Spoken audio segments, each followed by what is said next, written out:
ایک شجر کی صورت اختیار کریں گے تو خدا کی قسم لوگ ان کے سائے میں آ کر کے بیٹھیں گے، اور یہاں آ کر کے جب وہ بیٹھیں گے ان سے مستفید ہوں گے، اور جب ان کو معلوم پڑے گا کہ یہاں کہاں سے فیض پا کر کے آیا ہے، کہاں سے اپنی قلوب کو سنوار کر کے آیا ہے، کس ذکر کے اندر، کون سی مجلس کے اندر یہ شریک ہوا کرتا تھا، اور بہت سی مجلسوں کے اندر جا کر کے یہ بیٹھا کرتا تھا،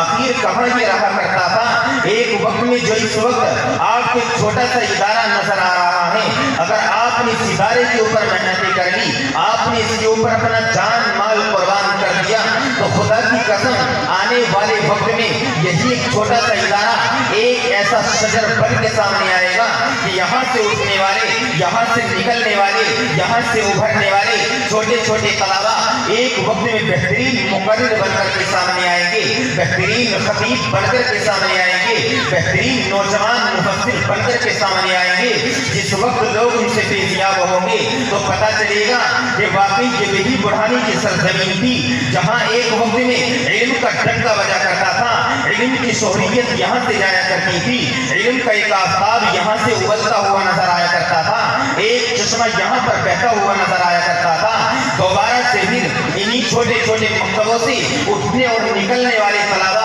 جب آپ کی سرزمین پر نہیں، دور دراز سرزمین پر جا کر کے ٹھہریں گے، اور وہاں جا کر کے جب لوگ ان سے فیضیاب ہوں گے تب جا کر کے پتہ چلے گا کہ واقعی جس ادارے کو ہم چھوٹا سا سمجھ رہے تھے، میدان محشر کا بھی اگر تاریخ اٹھا کر کے دیکھا جائے، اس کی بھی منظر اگر کشی کر لی جائے اور وہاں بھی آپ کو لے جایا جائے تو اس وقت بھی آپ کفے دست ملیں گے، اور کفے دست ملتے رہ جائیں گے جب یہ چھوٹے چھوٹے بچے اور جن لوگوں نے اور جن حضرات نے اپنے بچوں کو گھروں سے نکال کر کولیجوں کے بجائے مدرسے میں پڑھایا اور مدرسے میں پڑھا کر کے ایک حافظ قرآن تیار کرا دیا، اسی طریقے سے عالم بنا لیا، تو خدا کی قسم آپ کی نظروں میں اس کی قدر کچھ بھی نہ ہو۔ آگے چل کر کے میدان محشر میں جب اللہ کے سامنے حاضر ہوں گے اور تمہارے بارے میں جہنم کا فیصلہ ہوگا، یہی حافظ قرآن کھڑا ہو کر کے کہے گا، نہیں پروردگار عالم، جس مدرسے کے اندر میں پڑھ رہا تھا دیکھنے میں بہت چھوٹا تھا، لیکن الحمدللہ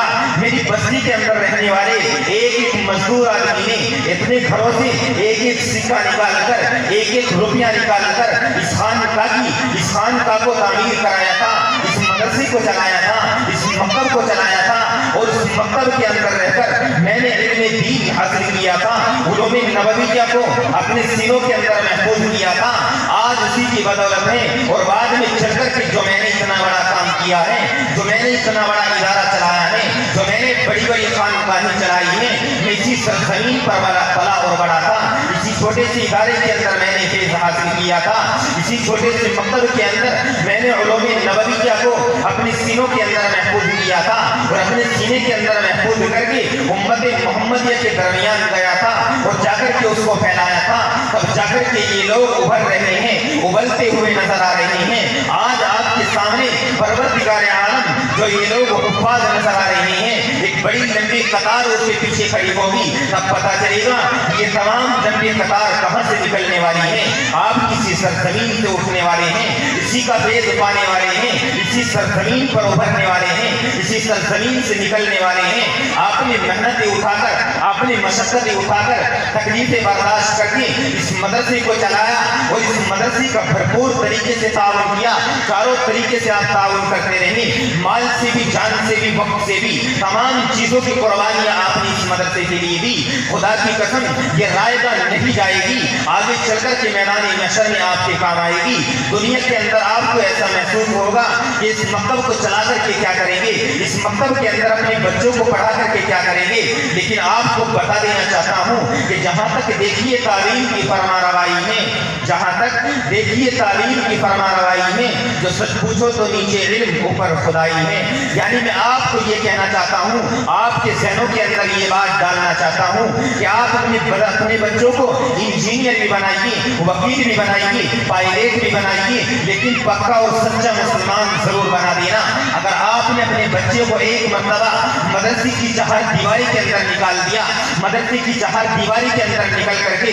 مدرسے کی چہار دیواری کے اندر رہ کر کے، ذکر اللہ کی مجلس کے اندر شریک ہو کر کے، وہ کتنی بھی لوگوں کے درمیان چلا جائے، کتنے ہی کفر کے درمیان چلا جائے، بڑے بڑے لوگوں کے درمیان چلا جائے گا، لیکن اس کے مذہب پر کوئی آنچ نہیں आ सकती हैं, बशर्ते कि उसने अपनी जिंदगी का कुछ वक्त निकाल कर मदरसे की चार दीवारी के अंदर खर्च किया होगा, मदरसे की चार दीवारी के अंदर खर्च किया होगा। तो खुदा की कसम यही तमाम चीजें तो उसका वक्त यहाँ पर गुजरा होगा, मैदान महशर में बड़ा काम आएगा।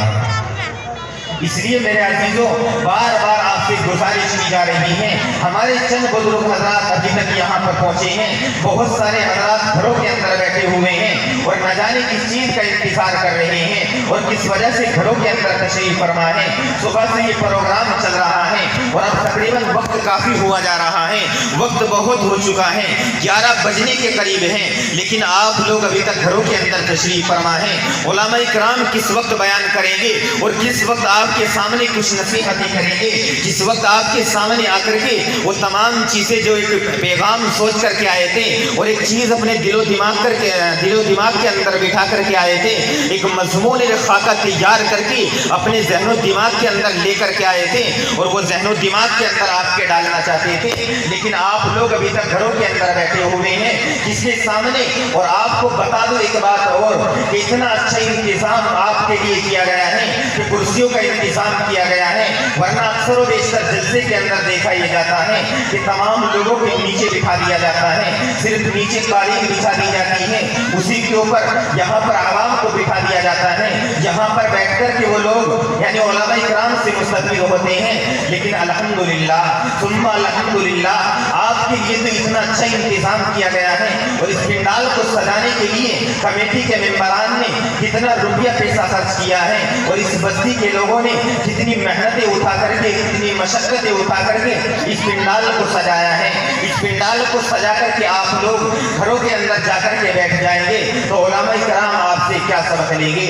और क्या चीज वो यहाँ बता करके जाएंगे। और जिस वक्त दूसरे जलसों के अंदर पहुंचेंगे, दूसरे गाँव के अंदर वो पहुंचेंगे, जब बुढ़ाने की तारीख दोहराएंगे तो अपनी तारीख के अंदर ये चीज भी नोट करेंगे कि बुढ़ाने की सरजमीन पर अब जाना होता है। एक वक्त वो हुआ करता था कि जिस वक्त उलमा इकराम ने एक मतलब आवाज लगा दी, बुढ़ाने की सरजमीन पर रहने वाला एक छोटे से छोटा बच्चा, नौजवान हो या बुजुर्ग हजरात हो, अगर किसी आलिम ने एक मरतबा आवाज लगा दी तो फौरन मैदानों में निकल करके बता दिया करते थे कि तुम पुकारेगा तो इस सहने हरम आएंगे, तुम पुकारेगा तो इस सहने हरम आएंगे। अब अबाबिलों के अंदाज में हम आएंगे, लेकर आएंगे हाथों में सदाकत के इल्म, ये अलग बात है कि तारात में कम आएंगे। और प्यास कहती है कि आओ रेत निचोड़े हम, प्यास कहती है कि आओ रेत निचोड़े हम, अपने हिस्से में समंदर नहीं आने वाला, हमको तो अपने काबे की हिफाजत खुद करनी है, अब अबाबिलों का लश्कर नहीं आने वाला। ये तमाम चीजें किसके अंदर पाई जाया करती थी? बुढ़ाने की सरजमीन के लोगों के अंदर पाई जाया करती थी कि उलमा इकराम ने जब भी आवाज लगाई है लब्बाइक कहते हुए मैदानों में नजर आए हैं। लेकिन आज वही बुढ़ाने की सरजमीन है, आज भी इसी शान के साथ जलसा मुनाकिद किया गया था, बड़ी उम्मीदें वाबस्ता आप लोगों से थी, आप इन तमाम उम्मीदों के ऊपर पानी फेरते हुए नजर आ रहे हैं। ये तमाम चीजें न जाने किस वजह से और किसी उम्मीद की वजह से और किसी नजरिए की वजह से आप किसी नजरिए का शिकार हो चुके हैं। आपके जहन के अंदर जो सवालात उठ रहे हैं उन तमाम सवालात को आप रफा करना चाहते हैं। आप जिस मजहब को मानते हैं वो मजहब कोई ऐसा वैसा मजहब नहीं है, वो मजहब इस्लाम है। और मजहब इस्लाम एक ऐसा मजहब है जो दलाइल की रोशनी में इतना मजबूत है। अल्हम्दुलिल्लाह दुनिया के अंदर जितने मजहब माने जाते हैं, जितने मजहबों की लोग तायद करते हैं और जिनकी लोग पूजा करते हैं, उनमें सबसे सच्चा मजहब अगर कोई है,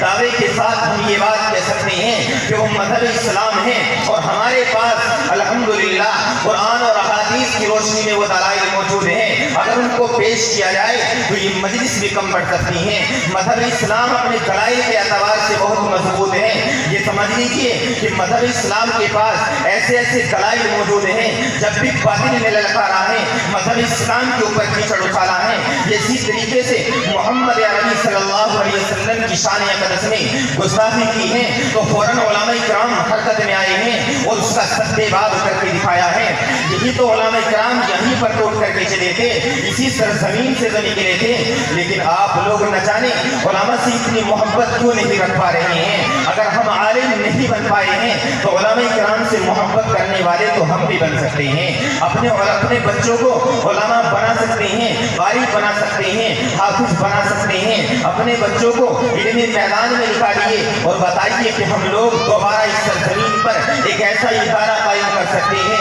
एक ऐसी खानका चला सकते हैं जहाँ से निकलेंगे शाह वलीउल्लाह भी यहीं से निकलेंगे और इसी तरीके से हाफिज जामिन शहीद भी यहीं से निकलेंगे, मौलाना कासिम नानोतवी भी यहीं से निकलेंगे, हाजी इमदादुल्लाह मुहाजिर मक्की रहमतुल्लाह अलैहि भी यहीं से पैदा होंगे। लेकिन ये उस वक्त होगा जब आप उलमा किराम से मोहब्बत करेंगे, इन छोटे छोटे इदारों से मोहब्बत करेंगे, खानकाहों से अपना ताल्लुक जोड़ेंगे, अल्लाह वालों से अपना ताल्लुक जोड़ेंगे। अगर आप अल्लाह वालों से अपना ताल्लुक जोड़ देते हैं, अपना कॉन्टेक्ट उनसे जोड़ देते हैं, खुदा की कसम आपने रात दिन सुना है कि अल्लाह वालों की सोहबत अल्लाह से मिलवा देती है। अगर आप अल्लाह को जानना चाहते हैं, अल्लाह के बताए हुए हुक्म के मुताबिक चलना चाहते हैं तो अल्लाह वालों से अपना ताल्लुक जोड़ना पड़ेगा, अल्लाह वालों की सोहबतों में आना पड़ेगा, अल्लाह वालों की मजलिसों के अंदर आना पड़ेगा और उनसे पेशियाब होना पड़ेगा। मजहब इस्लाम के दलाइल अगर आप चाहते हैं, आज अगर आपके सामने सोशल मीडिया के जरिए से,